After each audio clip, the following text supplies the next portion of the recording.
नमस्कार, मी प्रसन्न जोशी. आपण पाहताय पुढारी न्यूजवर मराठी चॅनलमधला कदाचित सगळ्यात पहिला आणि अतिशय वेगळा असा हा कार्यक्रम, आणि तो म्हणजे द सीएम महा डिबेट. यामागची भूमिका अशी होती, नुकत्याच ज्या अमेरिकेमध्ये निवडणुका पार पडल्या होत्या आणि तिथे आपल्याला कल्पना आहे प्रेसिडेन्शियल तिकडे डिबेट्स होत असतात. ट्रम्प किंवा कमला हॅरिस यांच्या आपण डिबेट्स पाहिले असतील. याच दृष्टीने महाराष्ट्रामध्ये धगधगत्या मुद्द्यांवर पुढारी न्यूजवर या द सीएम महा डिबेट आपण आयोजित केलेले आहेत आणि या आठवडाभर या एपिसोड्स आपण पाहणार आहोत, या डिबेट्स, या चर्चा पाहणार आहोत. काल त्यातला एक भाग झाला. आजचा भाग आहे लाभार्थी योजना कुणाच्या फायद्यासाठी, लाभार्थी योजनांमुळे सत्ता कुणाला लाभणार आहे आणि त्याचे तोटे कोण भोगणार आहेत.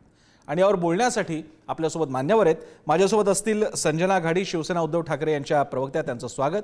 याशिवाय ॲडव्होकेट सुशीबेन शाह, ज्या शिवसेना शिंदे गटाच्या म्हणजे शिवसेनेच्या प्रवक्त्या आहेत, त्यांचंही स्वागत. आणि रेखा ठाकूर, ज्या वंचित बहुजन आघाडीतर्फे आलेल्या आहेत भूमिका मांडण्यासाठी, त्यांचंही स्वागत. आणि या सर्वांबरोबरच एक संपादकीय कमेंट करण्यासाठी आपल्यासोबत असतील पुढारी न्यूजचे वरिष्ठ कार्यकारी संपादक तुळशीदास भोईटे. सगळ्यांचं स्वागत. या चर्चेला सुरुवात करण्यापूर्वी पहिल्यांदा मुद्दे पाहूया, ज्या मुद्द्यांभोवती सध्या चर्चा सुरू आहे. लाभार्थी, सगळे लाभार्थी बनत आहेत, सगळ्यांसाठी पूर्ण तिजोरी रिकामी केली जाते. ते कोणते मुद्दे आहेत, कोणत्या योजना आहेत, पाहूयात या ग्राफिक्सद्वारे.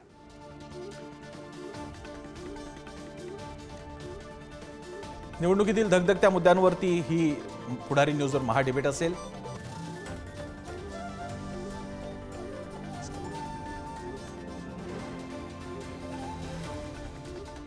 आणि आपण बघूयात या कोणत्या योजना आहेत ज्या सध्या महाविकास आघाडी किंवा महायुतीकडून सांगण्यात येत आहेत, त्याची प्रसिद्धी केली जाते ग्राफिक्सद्वारे. मुख्यमंत्री लाडकी बहीण योजना, त्याची तर आपल्याला कल्पना आहेच. 1,500 रुपये या विशिष्ट प्रवर्गातील महिलांना दिल्या जातात. शेतकरी सन्मान योजना आहे, ही योजना सुद्धा जाहीर करण्यात आलेली आहे. शेतकरी कर्जमाफी योजना आहे, महाविकास आघाडीची सुद्धा अशाच प्रकारची योजना आहे. पंतप्रधान आवास योजना आहे, ज्याद्वारे राहण्यासाठी विशिष्ट प्रवर्गातील लोकांना घर दिलं जातं. मुख्यमंत्री युवा प्रशिक्षण योजना, स्टायपेंड म्हणजे ज्याला एक महिन्याला काही विशिष्ट रक्कम दिली जाते. PM आयुष्मान भारत योजना, आरोग्य विमा, बळीराजा मोफत वीज योजना जी सध्याच्या सरकारने आणलेली आहे आणि या अंतर्गत काही लाख शेतकऱ्यांना वीज बिल माफी आहे. महिलांसाठी ST प्रवासात अर्ध्या तिकिटात सध्याच्या सरकारचा निर्णय. तर मवियानं पूर्ण तिकीट फ्री दिलं जाईल महिलांना असं म्हटलेलं आहे. मुख्यमंत्री तीर्थदर्शन योजना, ज्याच्याद्वारे एकदा एक पूर्ण तीर्थाटन मोफत आहे. मुख्यमंत्री अन्नपूर्णा योजना सुद्धा आहे. तर दुसरीकडे उद्धव ठाकरे यांनी शिवभोजन थाळी परत आणण्याचं म्हटलेलं आहे. या अशा सगळ्या या योजना आहेत. याच्यापैकी महायुतीच्या जाहीरनाम्यात महिलांसाठी सुद्धा विशेष योजना दोन्हीकडनं करण्यात येत आहेत. महायुतीच्या जाहीरनाम्यात काय आपण पाहूया. लाडक्या बहिणींना 1,500 रुपयांवरून 2100 रुपये निधी दिला जाणार आहे. हा निधी वाढवला जातोय सध्याच्या सरकारकडनं. जर का सरकार परत आल्यास 25,000 महिलांची पोलीस भरतीचं आश्वासन देण्यात आलेले. अंगणवाडी आशा सेविकांना महिन्याला 15,000 रुपये वेतन देण्यात येणार आहे. जीवनावश्यक वस्तूंच्या किमती स्थिर ठेवण्याची गॅरंटी ही दोन्ही आघाडी आणि युतीने दिली आहे. 2027 पर्यंत महाराष्ट्रात 50 लाख लखपती दीदी तयार करणार असाही दावा करण्यात आलाय महाविकास आघाडीकडून. प्रत्येक 500 स्वयंसहाय्यता गटांचा एक औद्योगिक क्लस्टर बनवण्यात येणार अशी ही भूमिका आहे. कमी उत्पन्न गटातील कुटुंबांना दरमहा मोफत शिधा पुरवला जाणार आहे आणि महिलांना आर्थिक साक्षरता निर्माण करण्यासाठी प्रशिक्षणही दिलं जाणार आहे. याशिवाय महाविकास आघाडीच्या जाहीरनाम्यात महिलांसाठी काय आहे, त्यांनी काय आश्वासनं दिलेली आहेत, त्यासुद्धा पाहूयात. या आश्वासनांकडे एक नजर टाकूया. महालक्ष्मी योजना, लाडकी बहीणप्रमाणे इथे योजनेचं नाव आहे महालक्ष्मी योजना, ज्यामध्ये 3,000 रुपये महिला आणि मुलींना मोफत, पूर्णतः मोफत ST बस प्रवास. महिलांसाठी 24 तास पोलीस ठाणं सुरू राहणार. 5 जीवनावश्यक वस्तूंचे दर स्थिर ठेवले जाणार. स्वयंपाकाचे 6 सिलेंडर 500 रुपयात दिले जाणार असा दावा केलेला आहे महाविकास आघाडी सरकारनं, त्यांच्या आघाडीनं. शक्ती कायद्याची अंमलबजावणी केली जाणार. मासिक पाळीच्या दिवसात 2 दिवस ऐच्छिक रजा सुद्धा असेल. ही एक अभिनव योजना म्हणावी लागेल. बचत गट सक्षमीकरणासाठी स्वतंत्र विभाग,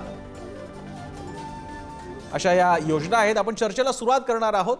क्रमाक्रमाने सगळ्यांकडे जाऊन सगळ्यात शेवटी एक प्रतिक्रिया घ्यायला मी भोईटेंकडे जाईन. पहिल्यांदा मी सुरुवात करतो ज्या आता सरकार जे आत्ताचं प्रचलित सरकारची व्यवस्था आहे त्यांना आधी विचारणार आहोत. त्यामुळे संजना घाडी यांना मी माफ करा, ॲडव्होकेट सुशीबेन शाह यांना मी विचारतो या बाबतीत की या सगळ्या योजनांमागची भूमिका काय आहे. महाविकास आघाडीकडे तुम्ही दाखवताय की कर्जाचा बोजा हे वाढवणार आहेत. तुम्ही या योजनांकडे कसं पाहताय आणि त्याच्या आर्थिक ताणाकडे कसं पाहताय? सगळ्यांना जय महाराष्ट्र. साहेब, मी एक आक्षेप घेते. आपण जसं सांगितलं की तिजोरी सरकार, महायुतींनी तिजोरी रिकामी केली आहे, तसं अजिबातच नाही आहे. लक्षात घ्या, हे आम्ही जे सगळी योजना आम्ही जे डिक्लेअर केली आहे त्याच्या अंतर्गत 75,000 crore बजेटेड. म्हणजे आपण जर बजेट बघितला तर किती इन्कम, कशी एक्सपेन्स, GSDPच्या किती पर्सेंटेज त्याच्यावरती आम्ही लाभार्थींना देणार आहोत. म्हणजे सगळं काय तिकडे आहे. म्हणजे असं म्हणणं की तिजोरी रिकामी करून केलं आहे तसं नाही आहे. दुसरं, महायुती म्हणजे काय? महायुती म्हणजे नीती, नियम आणि विश्वासाने चाललेली सरकार. आणि जसे आमचे CM साहेब एकनाथरावजी शिंदे, आमचे प्रमुख नेते, नेहमी म्हणतात की तिजोरीवर जर पहिला हक असेल तर आमचे बळीराजा, त्याच्यावरती आर्थिक दुर्बळ, आमची महिला, OBC, दलित, आणि त्या हिशोबाने आम्ही योजना अंकित केलेली आहे. अजून मी सांगू इच्छिते की आमच्या सरकारचं धोरण काय आहे? Justice for all, social welfare for all. म्हणजे न्याय आणि सोशल वेलफेअर सगळ्यांसाठी. Justice for all, appeasement for none. तुष्टीकरण कोणाचंच नाही. आणि त्या अनुषंगाने मुस्लिम असो, OBC असो, इवन मराठा रिझर्वेशन जर कोणी दिलं तर, आणि टिकणारा तसं रिझर्वेशन जर कोणी दिला तर एज्युकेशनमध्ये आणि जॉब्समध्ये जर दिला असेल तर आमची सरकारने दिले आहे, फडणवीस साहेबांनी दिलं आहे. तर मला कुठेतरी असं वाटते की हे सरकार 75,000 crore रिझर्व्ह ठेवले आहेत. We have the highest GSDP, आपल्या सगळ्यांना माहितीच आहेत. आणि म्हणजे आम्ही नक्कीच करू शकू. तुम्ही बघितलं की आमच्याकडे पॉलिटिकल विल आहे. 3 महिन्यात आम्ही महिलांना पटापट, खटाखट नव्हे, पटापट महिलांच्या खात्यामध्ये, त्यांच्या खात्यामध्ये, ओनली हर अकाउंटमध्ये आम्ही त्यांच्या मानधन दिलं.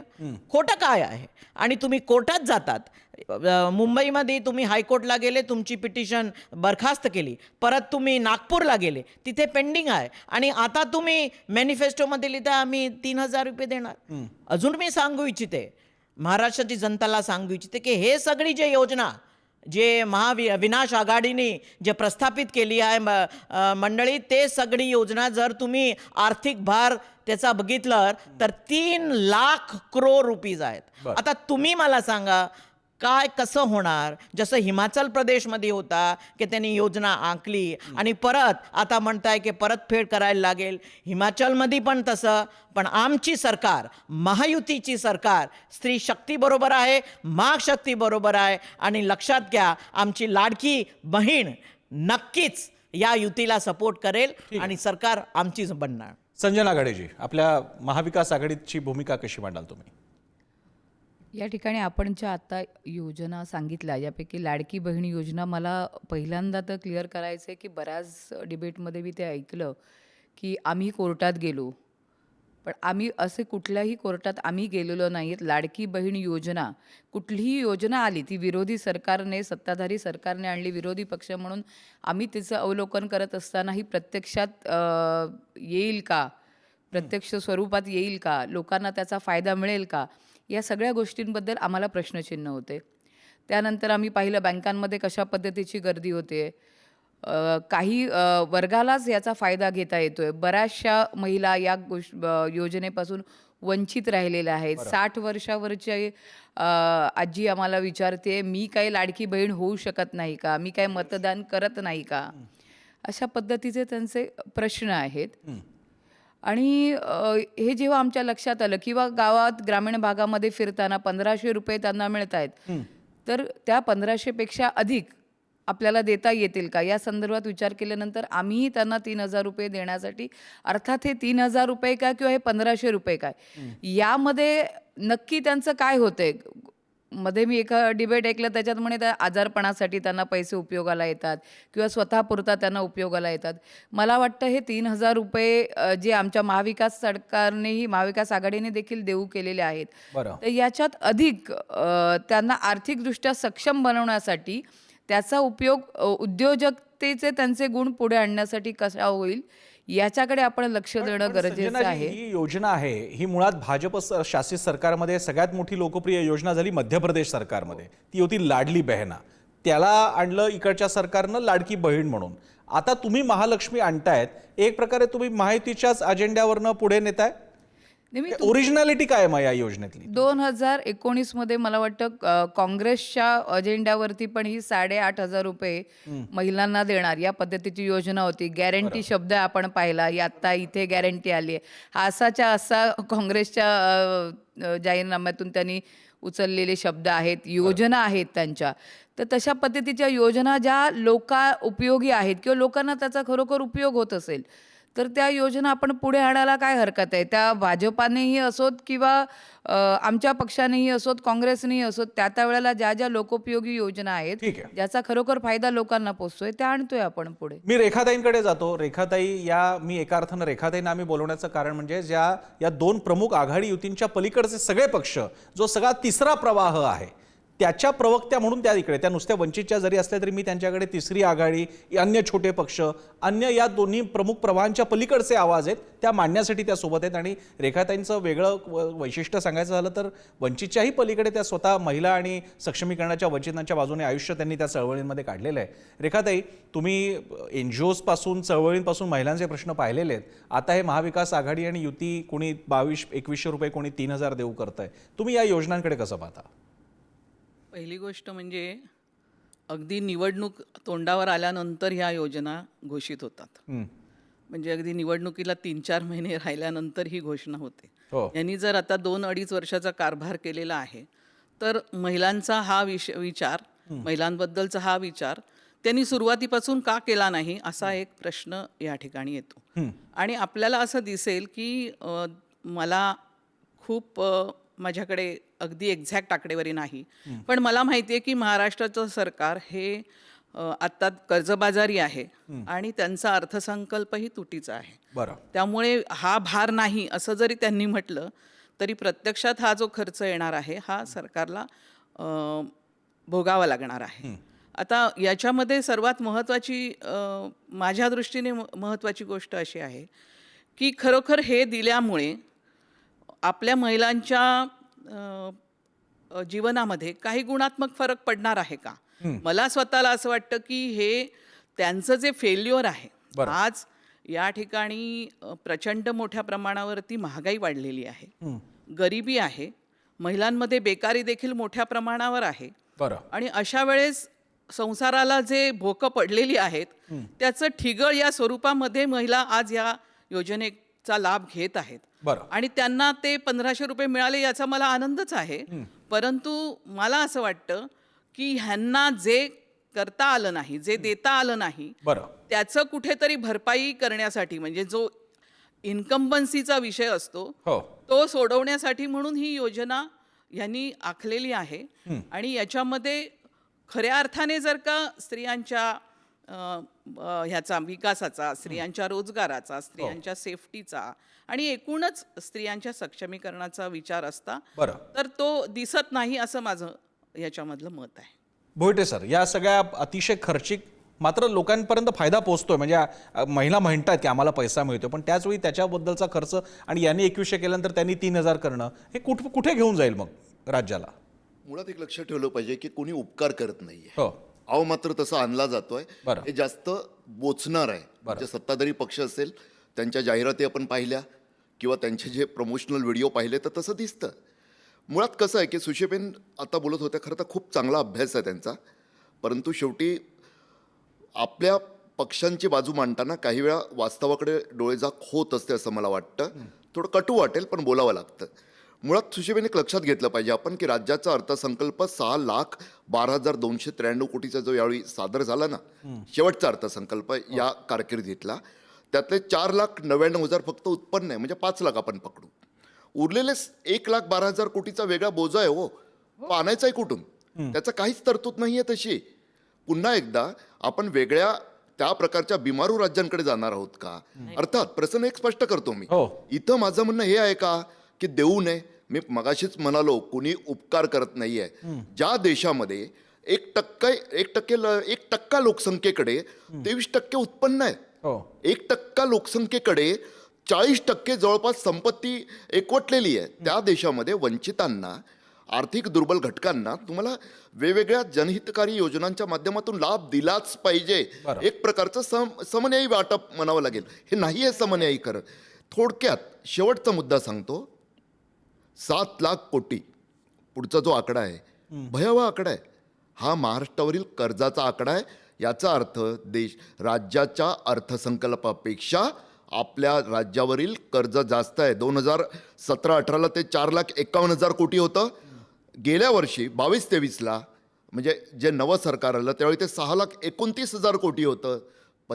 70,000 कोटींना जेव्हा कर्ज वाढतं स्वाभाविक आहे तेवढंच व्याज सुद्धा दरवर्षी राज्याच्या डोक्यावर येत आहे. गंभीरतेने विचार केला पाहिजे. अर्थात एक इथे छोटासा ब्रेक घेणार आहोत. ब्रेकच्या नंतर अशा या मोठ्या योजना आणि या योजनांचा राज्याच्या तिजोरीवर पडणारा भार आणि त्याचा तिसरा परिणाम म्हणजे त्यामुळे अन्य खाती आणि महत्त्वाच्या योजना यांच्यावर होणारा परिणाम या अनुषंगाने आपण बोलणार आहोत. मला खात्री आहे गाडी यांना याबद्दल गाडी असतील किंवा सुशीबेन शाह यांना याबद्दल बोलायचं असेल. एक छोटासा ब्रेक नंतर सुरू असणार आहे द सीएम महाडिबेट पुढारी न्यूजवर. ब्रेक नंतर आपल्या सगळ्यांचं स्वागत. आपण पाहताय द सीएम महाडिबेट पुढारी न्यूजवर आणि आपला विषय सुरू आहे विविध योजना ज्या महाविकास आघाडी आणि महायुतीने जाहीर केलेल्या आहेत आपल्या जाहीरनाम्यात संकल्पपत्रामध्ये. दुसरा मुद्दा घेऊयात आणि चर्चा पुढे नेऊयात. पाहूया दुसरा मुद्दा. लाभ कुणाला, लोकांना की नेत्यांना? एवढ्या मोठ्या योजना आहेत त्याचा ताण कुणावर येणार आणि राजकीय फायदा कुणाला मिळणार? आता असं झालेलं आहे की कोणताही आमदार, स्टँडिंग आमदार असेल किंवा उमेदवार असेल, त्याचं स्वतःचं तिकडे काही काम असो किंवा नसो, पण तो काय म्हणणार, बघा आम्ही लाडकी बहीण योजना केली, बघा आम्ही 3,000 रुपये देणार आहोत. त्यामुळे स्वतःचं काम राहिलं बाजूला आणि राज्य शासनाच्या अशा लोकप्रिय योजनांमुळे हे जे लोक आहेत की ज्यांच्या स्वतःच्या कामाबद्दल प्रश्न उपस्थित करायला पाहिजे होते त्यांना आता एक शील्ड मिळाली आहे का, लाडकी बहिणीचा एक आवरण मिळालं आहे का, याबद्दल बोलणार आहोत. मगाचे सुद्धा काही मुद्दे ज्याच्यावरती मान्यवरांना बोलायचं. मी ॲडव्होकेट सुशीबेन शाह यांच्यापासून परत सुरुवात करेन. सुशीबेनजी, आताचा दुसरा पहिला हा मुद्दा आणि त्याला जोडून आधीचा मुद्दा जो थोडा कंटिन्यू असेल, इतका सगळ्यासाठी पैसा आणणार कुठून, किती कर्ज काढायचं आपल्याला? भोयतेजी, जसं भोयतेजींनी म्हणणं की तुम्ही लोन घेतलेली आहे, एक नॉर्म आहे. म्हणजे जर तुम्हाला बजेट पास करायचं आहे, सरकार चालवायची असेल तर you can borrow 20% from the GSDP. नेहमी सरकारचा प्रयत्न असते की 16 to 18% पर्यंत आपण लोन घेऊ शकतो आणि त्या हिशोबानेच आम्ही हे बजेट केलेलं आहे. पब्लिक डॉक्युमेंट आहे, तुम्हाला बघून घ्यावं. मी माझी मैत्रीण संजनाला सांगू इच्छिते की ताई, नागपूरमध्ये सुनील केदारचा एक सपोर्टर आहे. नागपूरमध्ये ते खंडपीठमध्ये ते केस पेंडिंग आहे. त्याच्यामध्ये 2 होऊ शकत नाही. कुणा सगळ्यांनाच हे लाडकी बहीण भेटत नाही. ऑरेंज रेशन कार्ड ज्यांच्याकडे आहे त्यांनाच हे लाडकी बहीणचा फायदा होते, त्याला मान भेटते, सन्मानधन भेटते. तुम्ही सांगितलं 61+, तर वयोश्री योजना आहे ना ताई, जरा वाचून घ्या.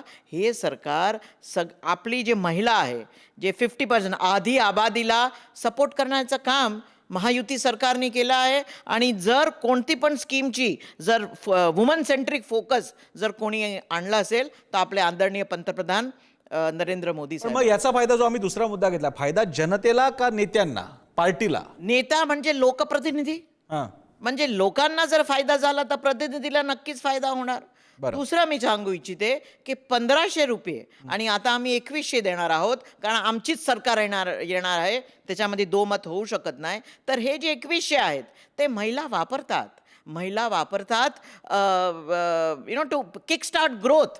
जर तुम्हाला इन्कम वाढवायची असेल, participation of women in economy जर वाढवायची असेल तर भोयते साहेब, it will kick start economic growth.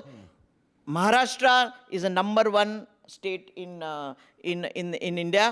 ते तुम्ही नकारू शकत नाही. पण पैसे घेतल्यानंतर वोटिंग नाही केलं तर किक ऑफ तर होणार नाहीत ना, जसं अजिबात नाही. महाडिक म्हणाले तुमचे नेते. जोपर्यंत महायुती सरकार आहे, जोपर्यंत आमचे CM एकनाथरावजी शिंदे साहेबांची हमी आहे की हे सरकार परत येणारच आणि आमची लाडकी बहीण, लाडका भाऊला नक्कीच मतदान करा. संजनाजी, सगळ्यात महत्त्वाचा तुम्ही विचारलेला प्रश्न आहे, जी मला वाटतं इथे बघायला झाली त्या गोष्टीला, की नेत्यांना याचा कितपत फायदा आहे. आता जे तुम्ही नाव घेतलं ते धनंजय महाडिक असतील, देवेंद्र भुयार असतील, राणा असतील, या सगळ्यांच्या स्टेटमेंट आपण पाहिल्या लाडकी बहीणबद्दल. सगळ्यात महत्त्वाचं तर आम्ही त्याला नाव महालक्ष्मी योजना दिलं आहे. मला वाटतं एका स्त्रीचा खऱ्या अर्थाने सन्मान एक महालक्ष्मी या नावाने आपण करून त्या योजनेला नाव दिलं आहे लाडकी बहीण. ह्या योजनेचं नाव लाडकी बहीण देत असताना कुठेतरी लोकसभेला आम्ही म्हणतो मतांची झाली कडकी आणि यांना आठवली बहीण लाडकी. अच्छा. आणि हे इमोशनल कार्ड म्हणजे लाडका भाऊ बहिणीला हे देतोय, बहीण किती हतबल आहे, देऊन देऊन तिला 1500 रुपये. त्याला जो त्यांनी एक रंग देण्याचा प्रयत्न केला तो थोडासा कुठेतरी केविलवाणा महिलांना दाखवण्याचा प्रयत्न होता. आणि तेच वारंवार उच्चार यांच्या भाषणातून होत राहिलेले आहेत. काल महाडिकांनी असं म्हणणं की समोरच्या रॅलीत जर महिला जात असतील या योजनेचा लाभ घेतलेला, त्यांचे फोटो मला पाठवा, मग मी बघतो काय करायचं. दुसरे सांगतायत मतदान जर आम्हाला झालं नाही तर तुमच्या अकाउंटमधून पैसे परत घेतले जातील. बरं. ही जी दादागिरीची भाषा यांच्या लोकप्रतिनिधी, मंत्री, आमदार यांच्याकडून होते, याच्यावरून सरळ कळतंय की याचा फायदा आम्हाला झाला तरच, आम्हाला जनतेशी काही पडलेलं नाही. बरं. अशा पद्धतीचा अजेंडा यांचा हिडन अजेंडा आहे, तो वारंवार यांच्या मुखातून मला रेखाजी आपल्याला एक प्रश्न घेऊन जायचा आहे की यांचे 2100 असतील नाही तर त्यांचे 3000 असतील. याच्यामुळे जर का इतके पैसे वाढत गेले आणि शेवटी आपण असं नाही म्हणायला पाहिजे की पैसे मिळाला तर माणूस त्याच्यातूनच खर्च करतो, पण शेवटी जी उद्यमशीलता असते आणि लोकांना हातामध्ये मासा पकडायला त्याला साधन द्या, त्याच्यापर्यंत तुम्ही आणून देऊ नका, तुम्ही त्यांना उपलब्ध करून द्या. या गोष्टींना फाटा दिला जातो ज्या सरकारची स्वतःची कामं आहेत. महिला आणि बालकल्याणचे पैसे वळवण्यात येतात अशा योजनांना. सर्वात महत्त्वाचं म्हणजे जे एक त्याच्यामधलं अध्यारूत सांगत आहेत या ताई, हो, सॉरी मला नाव नाही आठवत. शहाजी त्यांच्या सुशीबेन, की त्यांचं असं एक हे आहे की हे या पैशामधून उद्यमशीलता वाढणार आहे. मी तर बघत आहे की गॅस सिलेंडर विकत घेतलं, मुलाची फी भरली, घरामध्ये अजून काही कर्जाचा हप्ता दिला, असं सांगणाऱ्या महिला देखील खूप आहेत. म्हणजे ह्याचा पैसा हा कुठेतरी उद्योगामध्ये गुंतवला जाणार आहे, ही थाप आहे पहिली. एक तर हे त्यातल्या काही पर्सेंट असतील की ज्यांच्या बाबतीमध्ये त्या करत असतील, पण तो फारच थोडा मुद्दा आहे. इथे संसाराला जे फाटलेलं आहे ते शिवण्यासाठी हा पैसा वापरला जातोय, ही एक वस्तुस्थिती आहे. आणि दुसरा जो तुम्ही प्रश्न विचारला, खूप महत्त्वाचा प्रश्न कुठला, की ह्याचा फायदा कुणाला. मी याच्यामध्ये इलेक्शन कमिशनच्याकडे पण लक्ष वेधायला मागते की आज ज्या जाहिराती हे लोक प्रसिद्ध करत आहेत की ह्याच्यामधला जर का आपल्याला परत फायदा मिळणार आहे की नाही, असं त्या दोन महिला एकमेकींना विचारतात की जर का हे सरकार गेलं तर मग आपल्याला हा फायदा कुठून मिळणार, हे पैसे कुठून मिळणार. तर मग ते म्हणतात म्हणून तर आपल्याला ते सरकार आणायचं आहे. हा माझ्या मते आचारसंहितेचा भंग आहे. जर का आपण या देशामध्ये एक आचारसंहिता दिलेली आहे आणि कुठल्याही प्रकारच्या योजना या निवडणूक काळामध्ये सरकारला जाहीर करता येत नाहीत असं असेल तर जे जाहीर केलेलं आहे त्याचा फायदा घेण्याचा इतका उघड कसं काय आमिष दाखवलं जातं, कसं काय ह्या पद्धतीने ह्या जाहिराती चालू दिल्या जातात, या जाहिराती चालू दिल्या जातात, हा माझा आक्षेप आहे. या ठिकाणी हा प्रश्न विचारूयात आपण आणि भोईटेंकडनं सुद्धा कमेंट घेऊयात. चॅनलचे वरिष्ठ सहाय्यक जे कार्यकारी संपादक आहेत त्यांच्याकडून. त्यापूर्वी एक छोटासा ब्रेक नंतर पुन्हा आपण सुरू करतोय द महा सीएम डिबेट. आपण पाहताय द सीएम महा डिबेट पुढारी न्यूजवर आपल्या सगळ्यांचं स्वागत. वळूयात तिसऱ्या मुद्द्याकडे जो या चर्चेच्या केंद्रस्थानी असेल. कोणता आहे तिसरा मुद्दा? दुसऱ्यांची ती रेवडी, आपली ती जनलाभाची. म्हणजेच मोदींनी अशी टीका केली होती की अशा थेट फुकट काही देणं, फ्रीबीज देणं, फुकट काही गोष्टी देणं, थेट पैसा देणं, या सगळ्या काँग्रेसी काळातल्या गोष्टी आहेत. आणि या रेवडी कल्चर त्यांनी म्हटलं होतं. रेवडी म्हणजे ज्या सगळ्या वाटल्या जातात, सगळ्यांना वाटल्या जातात, फुकट असतात, सगळ्यात स्वस्त असतात, त्याची त्यांनी तो शब्दप्रयोग केला होता. तोच प्रश्न आपण आता इथे परत विचारणार आहोत. यावेळी मात्र मी सुरुवात भोईटेंपासून करेन. भोईटे सर, एकेकाळी रेवडीची टीका आणि आता रेवडीचं वाटप. मला वाटतं ती एक राजकीय मजबुरी झाली की काय याचा विचार करावा लागेल. जर लोकसभा निकाल असे अनपेक्षित लागले नसते, 240वर भाजपा गेली नसती, तर कदाचित वेगळंही धोरण दिसू शकलं असतं आपल्याला, जे भाजपाच्या एकंदरीत आर्थिक धोरणांमध्ये आजपर्यंत आपण ऐकत आलेलो, पाहत आलेलो. मुळात एक लक्षात घेतलं पाहिजे की मगाचाही मुद्दा होता लोकांचा की नेत्यांच्या फायद्याची. 28 पैकी 28 जागा दिल्या लाडली बहीणनी, माबाजींनी मिळवून दिला. माबाजींचं पार्सल दिल्लीला गेलं. मात्र 28 जागांचा स्कोअर जर 240 मधून वजा केला, 14 जरी वजा केल्या तरी सत्ता पुन्हा येऊ शकली असती का? मात्र हे लक्षात ठेवलं पाहिजे, ही लाभार्थी योजना मध्य प्रदेशामध्ये देशासाठी गेम चेंजर ठरली. तोच प्रयोग इथे सुरू आहे. त्यातलं मुळात रेवडी रेवडी रेवडी केलं गेलं. रेवडी प्रत्येक पक्षानं वाटली. आज हेतू हिमाचल त्या योजना का चालू राहिल्या. आणि जर अशा प्रकारची, मगाशी मी म्हटलं तसं की वंचित ज्या देशात मोठ्या प्रमाणावर आहेत, 99% आहेत जवळपास, आपण मध्यमवर्गही काही प्रमाणात वंचितांमध्ये पकडला तर संपत्तीच्या विषम वाटपाचा विचार केला तर असं काहीतरी तुम्हाला करावं लागणारच आहे. यात उपकार नाही आहेत. देशाची संपत्ती तुम्ही वाटताय, मात्र आव जो आणला जातो त्यानुसार जर विचार केला, केवळ असं भीक दिल्यासारखं, उपकार केल्यासारखं, आर्थिक मदतीचा तुकडा फेकून ज्यावर जास्त हक्क असताना फायदा होतोय का हो? दक्षिणेतील राज्यांमध्ये दशकानुदशकं सुरू आहे. उत्तरेतील राज्यांमध्ये कोविड संपला तरी सुद्धा उत्तर प्रदेशात लाखो कुटुंबांना मोफत शिधा दिला जातोय. का नाही फरक पडला हो? याचा विचार कुठेतरी केला जावा. मग रेवडी का गोड वाटायला लागली, त्यात लोकसभेच्या निकालात त्याचं गोड दडलंय का, स्पष्ट होईल. बरं, आता आपण ही चर्चा इकडे घेऊन जाऊयात. मी पुन्हा एकदा सुशीबेन शहा यांच्याकडे जाईन. रेवडी ते लाडकी हा प्रवास का करावा लागला? मी आपल्याला एवढाच सांगू इच्छिते की if you see the constitution of India, जर तुम्ही कॉन्स्टिट्यूशन ऑफ इंडिया त्याच्या प्रिॲम्बल वाचलं, त्याच्यामध्ये लिहिलं आहे जस्टिस, सोशल अँड इकॉनॉमिक. म्हणजे आपण वेलफेअर स्टेट आहोत. आर्थिक दुर्बल जे गट आहेत त्यांना आपण जस्टिस प्रोव्हाइड करायलाच पाहिजे. आणि त्या हिशोबाने वर्षानुवर्ष स्टेट दर स्टेट हे चालू आहे. आणि मला याच्यामध्ये कुठेतरी गैर वाटत नाही. साहेब, हे रेवडी नाही, हे एक मान सन्मान आहे महिलांना. तुम्ही मोदींना कॉन्ट्रॅडिक्ट करताय? नाही, revdi I will not say only revdi. मी म्हणते रेवडी असो, पण आम्ही महाराष्ट्रामध्ये त्याला सन्मान म्हणत आहोत. आम्ही काय म्हणत आहोत की जे आपली एक महिला आहे, जी एक आई आहे, ती सुनबाई आहे, बहीण आहे, सकाळपासून ते मर कुटुंबांसाठी काम करत असते. त्याला कोणी विचारते का? एक भाऊनी केव्हा पण त्याला विचारलं का की तुला काय हवं आहे, तुझी नेमकी काय इच्छा आहे? तर हे काम 3 महिना मध्ये आम्ही करून दाखवलं. हे जर तुम्ही हे स्कीम बघितली, महाविनाश आघाडीच्या काळामध्ये पण होती, पण त्याचं काय नाव होता? श्रवणबाळ. संजय गांधी निराधार योजना. आम्ही त्याला निराधार म्हणत नाही भोईटेजी, आम्ही त्यांना हक्क देत आहोत. You are right. आम्ही काय फेवर नाही करत आहोत. जे हक्क आहे महिलांना तोपर्यंत ते त्यांच्यापर्यंत आम्ही पोचवत आहोत. आणि मला असं वाटत नाही की त्याच्यामध्ये कुठे चुकीचं आहे. करून दाखवणं, पॉलिटिकल विल. जर कोणती पण स्कीम राबवायची असेल तर पॉलिटिकल विल गरजेचं आहे. आणि हे महायुती सरकारमध्ये आहे. आमचे प्रमुख नेता आणि सीएम साहेबकडे. पण म्हणजे संजनाजी, किमान शिवसेना, शिंदेची शिवसेना का असे ना, पण त्यांच्या कुठल्या तरी एका शिवसेनेमध्ये भाजपला रेवडी कल्चर स्वीकारावं लागलं, याचं एक क्रेडिट तुम्हाला मिळू शकतं. आता या मिंधे गटाच्या वतीने जे आता सांगितलं जात आहे किंवा भ्रष्टाचारी जनता पार्टी, हे भोईटेजी म्हणतात ते बरोबर आहे. हा सगळा पैसा जो आहे हा शेवटी कोणीही आपली शेतं, आपल्या प्रॉपर्ट्या विकून महिलांना दिला जात नाही आहे. ते त्यांच्या मनावर बिंबवण्याचा प्रयत्न गेले 4 महिने यांच्या वेगवेगळ्या ॲड्समधून, यांच्या वेगवेगळ्या भाषणातून झाला. आणि त्याचा विरोध आम्ही करतो आहोत. आम्ही त्याच्यावरती आक्षेप नोंदवत आहोत की अशा पद्धतीने शासनाचा हा पैसा त्यांच्या टॅक्सचा आहे ना, हा त्यांचा आहे. जसं आपण म्हणतोय की आज फिस्कल डेफिसिट वाढतंय, तुमचा एक्सपेंडिचर जर वाढणार आहे, रिव्हेन्यू जर कमी आहे, तर त्यावेळेला हवेतून पैसा काढण्याची कुठली पद्धत नाही आहे ना आपल्याकडे उपलब्ध. तुमचा हात पुन्हा जनतेच्या खिशात जाणार आहे आणि तो गेलाय.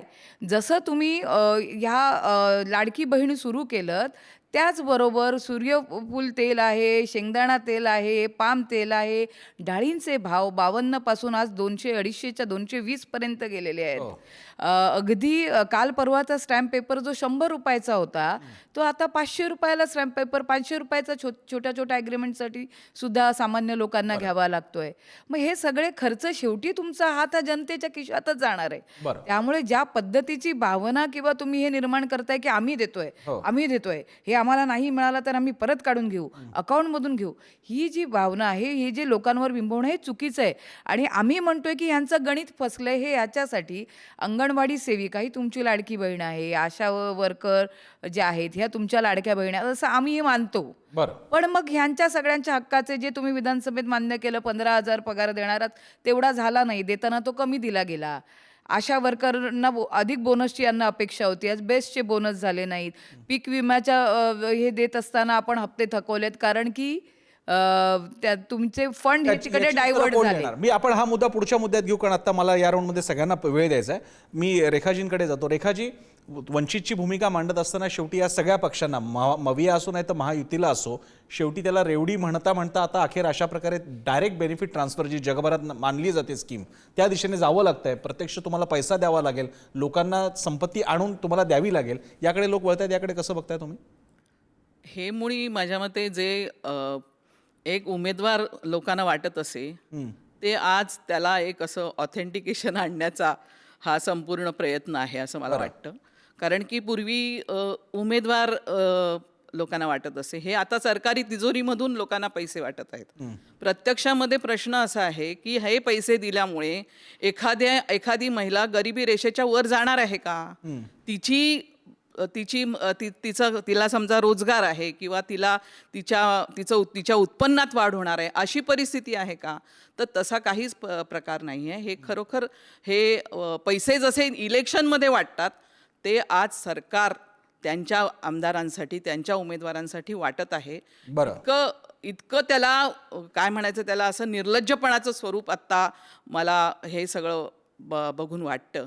आणि म्हणूनच मी म्हटलं की, आणि परत त्याचा फायदा घेण्यासाठी इथे हे देखील चालू आहे, जाहिराती देखील चालू आहेत की हे आपल्यालाच परत मिळालं पाहिजे, यासाठी मग ह्यांनाच परत आणा. म्हणून मग जाहिराती देखील चाललेल्या आहेत. आणि त्या मोठ्या मोठ्या जाहिराती या ठिकाणी ज्या पद्धतीने त्यावरही वाद आहे पुन्हा, की त्या सरकारी जाहिरातींवरनं पुन्हा वेगळा वाद आहे की सरकारचा पैसा कशाला वापरला जातो, कुठून येतोय. बरोबर. म्हणजे ह्याच आपण वाटायचे आणि ते वाटले म्हणून त्याची जाहिरात करण्यासाठी हजारो रुपये इथे खर्च करायचे, करोडो रुपये.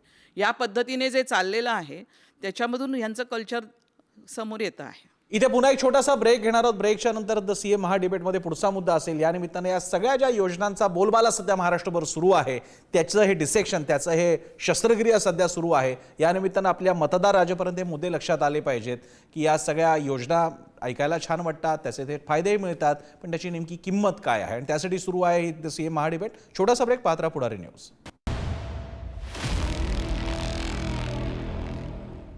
ब्रेकनंतर आपल्या सगळ्यांचं स्वागत. आपण पाहताय द सीएम महा डिबेट पुढारी न्यूजवर. आणि आजच्या विषयाचे चर्चेचा सूर आहे तो म्हणजे विविध योजना ज्या महाविकास आघाडी किंवा महायुतीच्या संकल्पपत्रात, घोषणापत्रात, वचननाम्यात जाहीर केल्या जात आहेत. सुरू करूया आता चौथा मुद्दा आणि त्यावरती जाणून घेऊयात या मान्यवरांचं मत. लाभार्थींना सत्ता लाभणार का?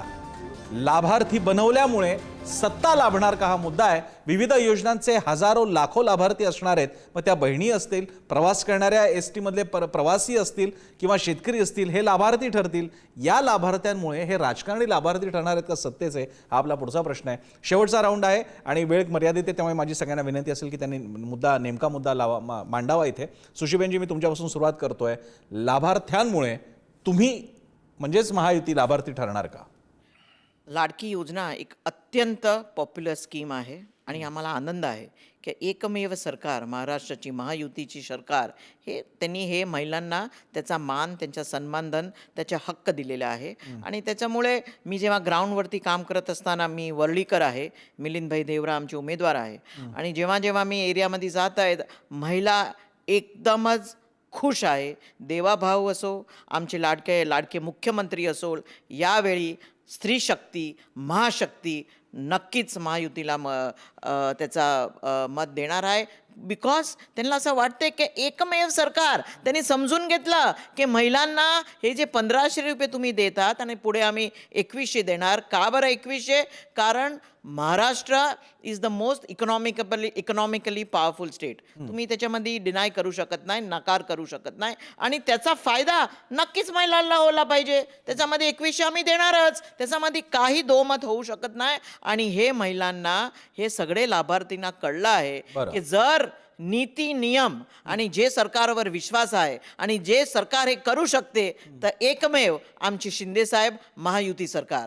शिंदेसाहेब 12-12, 18-18 तास काम करत असतात. He is non as the common man. He is not always on Facebook. He is on ground with the people. लोकांबरोबर फिरत असताना टोमणा होता, त्यांची व्यथा, फेसबुकवाला टोमणा कळलेला आहे मला. हा फेसबुकवाला टोमणा आउट ऑफ सिलेबस आलेला आहे. फेसबुकवाला टोमणा आउट ऑफ सिलेबसचा आहे. पण मी आता असो, पण ते ठीक आहे, तुम्ही मला नकारू शकत द्यावा लागेल. संजना घाडी, लाभार्थींमुळे लाभ मिळणार का सत्तेचा महाविकास आघाडीला?